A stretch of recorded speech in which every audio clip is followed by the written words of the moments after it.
the defender of the received view could say the same of what Merricks calls appropriate aboutness. If she were right, the aboutness assumption would be true. But hasn't Merricks already given us counterexamples to the aboutness assumption? Isn't it just obvious that the proposition that there are no carnivorous cows is about carnivorous cows?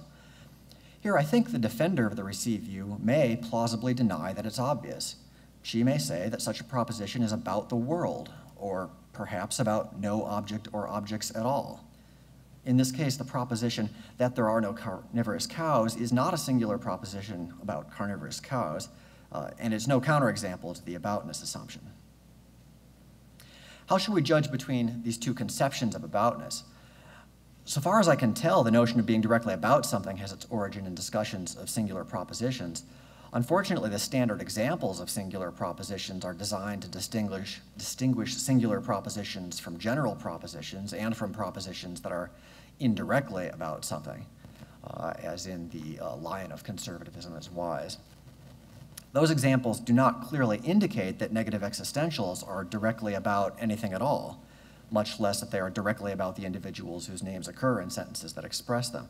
So although there's no decisive argument here, this is a point at which the defender of the received view can dig in her heels.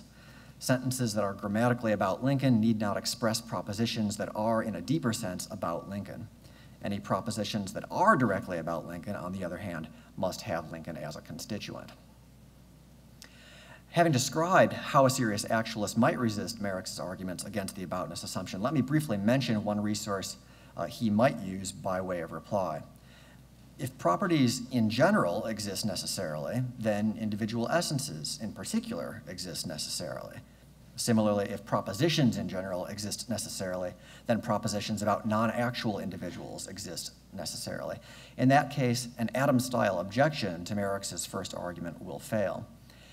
An argument for the necessary existence of properties and propositions in general might proceed from a conception of their nature, such as Peter Van Inwagen's suggestion that propositions are assertables and properties are unsaturated assertables.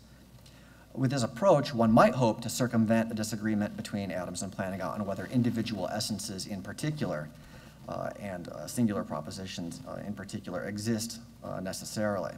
Adams, I suspect, would challenge the assumption that anything can be asserted about non-actual individuals apart from general claims about the qualities they might instantiate.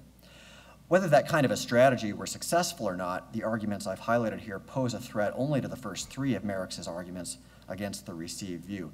In the wings, there is an actualist, a serious actualist challenge to the fourth argument, which Trenton didn't read anyway, so we don't need to bother ourselves with that one. I don't have time to do that argument justice in any case. But the fifth argument remains, and so whether or not Merricks can fend off the serious actualist's attack, the received view is not out of the woods yet.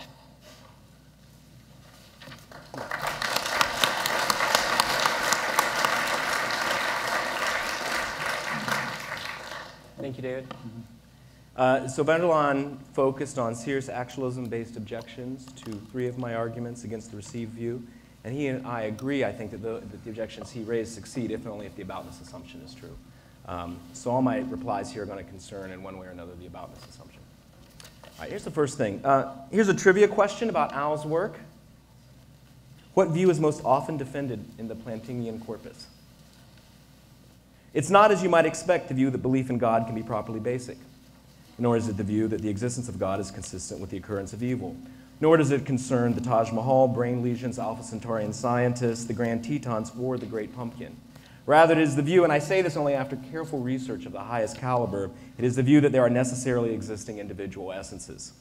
Plantinga asserts that there are necessarily existing essences in the nature of necessity, in God, freedom, and evil, in world and essence, in transworld identity or world-bound individuals, in De Essentia, in the Boethian Compromise, in Actualism and Possible Worlds, in On Existentialism, in two concepts of modality, in replies to critics, throughout assorted love letters, that's secondhand, and elsewhere. As you will recall, one of my arguments against the aboutness assumption presupposed that at least some essences exist necessarily. Van der Laan questions that assumption. For van der Laan to broach the falsity of a view so obviously beloved of Al here at this hallowed celebration seems to me in very poor taste indeed, and that's my main reply. Perhaps I should offer a second reply. For van der Laan doesn't merely broach the heretical claim that all essences exist contingently. Rather, van der Laan presents Robert Adams's argument for that heretical claim. To help us evaluate Adams's argument, suppose that a certain entity X stands in the identity relation to itself. That's easy to suppose. Then perhaps as a result, I guess, there is the property of being identical with X, which property is analyzed as or reduced to standing in the identity relation to X.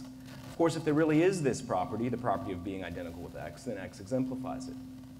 For the sake of argument, let us assume that there really is the property of being identical with X, which, this is all for the sake of argument, is analyzed as or reduced to standing in the identity relation to X. Given serious actualism, nothing could stand in the identity relation to X if X does not exist. And so, this is kind of fun, given serious actualism, the property being identical with X exists only if X itself exists. So we've just described a property that X has and which property exists only if X itself exists. Let us add that X exists contingently, then the property of being identical with X exists contingently.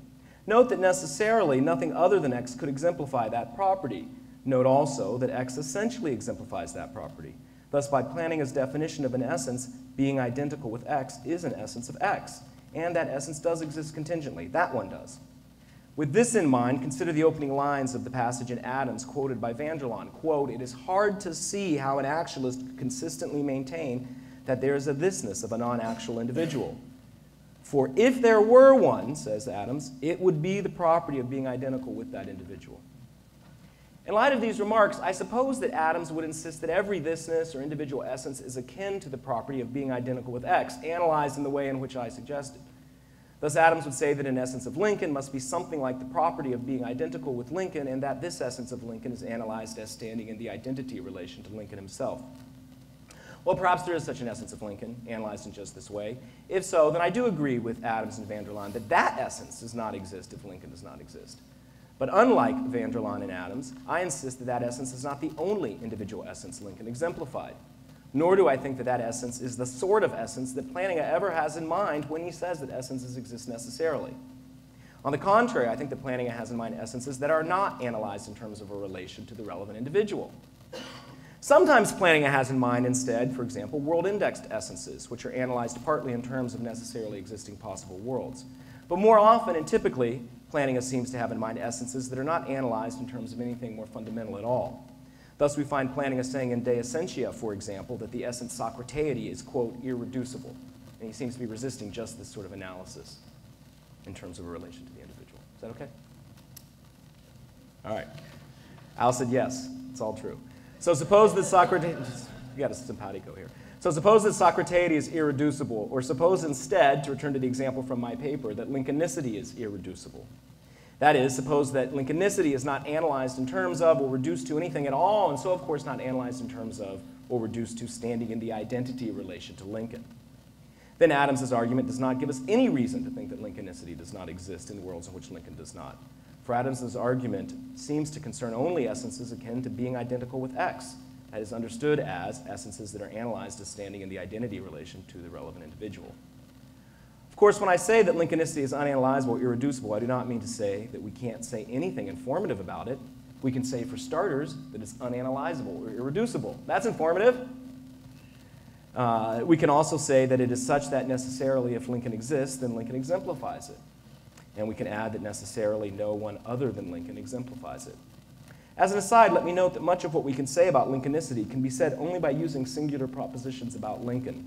Propositions such as, necessarily, if Lincoln exists, then Lincoln exemplifies Lincolnicity.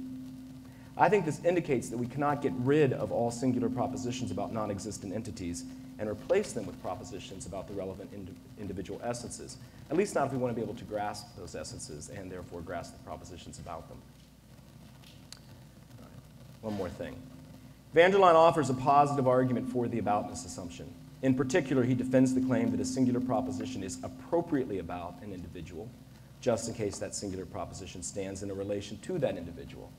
Here's van der Laan's defense of that claim. Quote, "It is not even grammatical to say that a proposition is about full stop. It needs to be about something. Aboutness cries out for a second relatum." Van der Laan is right that it's not enough to say that a proposition is about full stop. And I agree that a proposition